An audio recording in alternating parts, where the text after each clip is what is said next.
Canada's 6 largest banks swept the second quarter. Every one of them beat analyst estimates. Every one of them reduced the funds set aside for bad loans. 5 of them raised their dividends. The TSX financials were, by any conventional measure, the story of the session. Then, CIBC fell 5.4%. That drop landed on a day when Royal Bank of Canada posted a 25% profit increase and trimmed its provision for credit losses from $1.42 billion to $912 million. TD Bank reported record Canadian personal banking profit and set aside only $1 billion for potential defaults, below analyst forecasts. Bank of Nova Scotia, BMO, and National Bank all beat estimates on Wednesday. By Thursday morning, the narrative was uniform. Canadian banks had absorbed tariff pressure, Middle East oil volatility, and CUSMA uncertainty, and still delivered. CIBC stock entered that session carrying a 60% gain over the prior year, the strongest performance among its peers. Its Q2 earnings beat expectations. Revenue was up. Its capital markets division posted strong results. The bank struck a deal to sell its Caribbean unit to Bermuda-based Butterfield for US $1.6 billion, a capital reallocation management called aligned with highest strategic growth priorities. By the close, it was the session's worst performer in Canadian financials.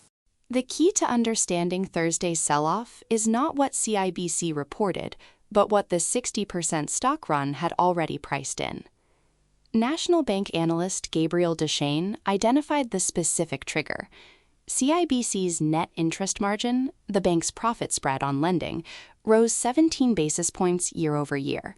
That was the continuation of a multi-quarter improvement that had driven the stock's outperformance. But quarter over quarter, the margin fell 1 basis point.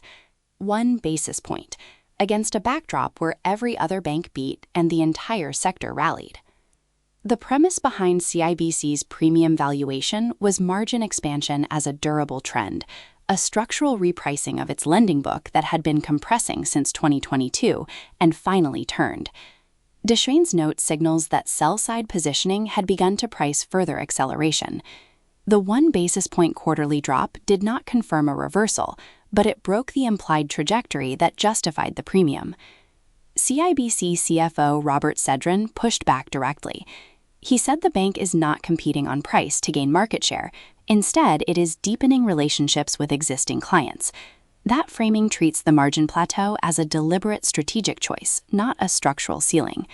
TD's head of Canadian personal banking offered the same logic from the same facts, competing on speed and specialization rather than price. 2 conclusions, same data.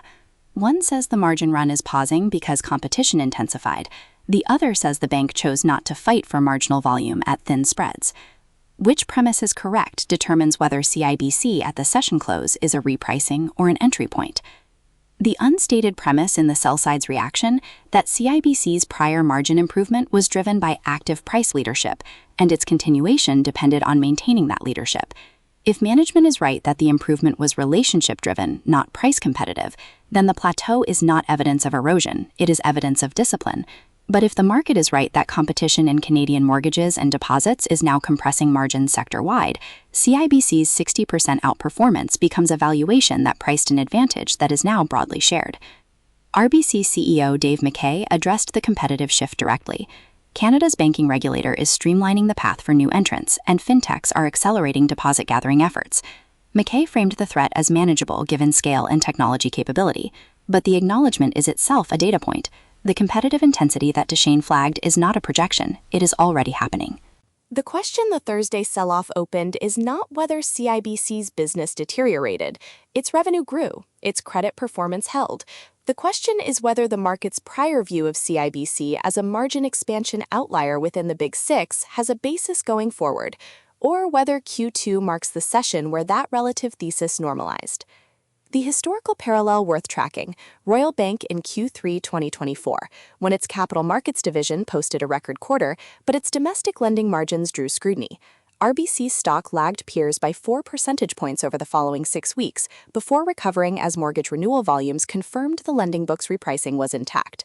The catalyst for that recovery was a single quarter of sequential margin stabilization, not re-acceleration, just stabilization. CIBC faces the same verification bar.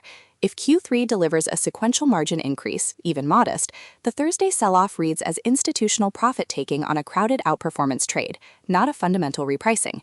If Q3 shows another sequential plateau or decline, the sell-side revision cycle that DeChain's note initiated will deepen. The broader sector context narrows that window. RBC's provision for credit losses fell to $912 million from $1.42 billion a year ago, a sign that the risk environment improved more than expected. TD flagged $500 million in unused tariff reserves. Scotiabank's CEO pointed to $90 per barrel oil as fiscal stimulus for oil exporting provinces.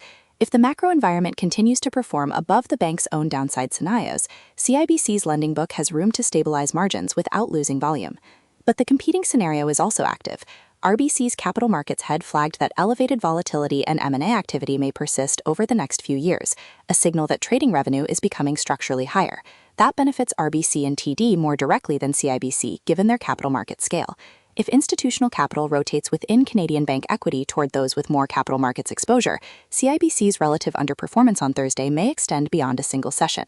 The verification benchmark is straightforward: CIBC's Q3 net interest margin, expected in late August. A return to sequential expansion would confirm management's relationship deepening thesis. A second consecutive plateau would confirm that sector-wide deposit and mortgage competition is compressing what was, until this quarter, CIBC's strongest differentiator. The lean tilts toward stabilization. CIBC's credit quality held, revenue grew, and the CUSMA renegotiations resolution would relieve the mortgage volume pressure management cited.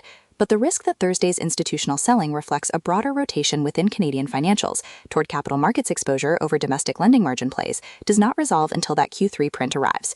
Every day after the close, we publish a market wrap and key issue analysis. Subscribe to the channel.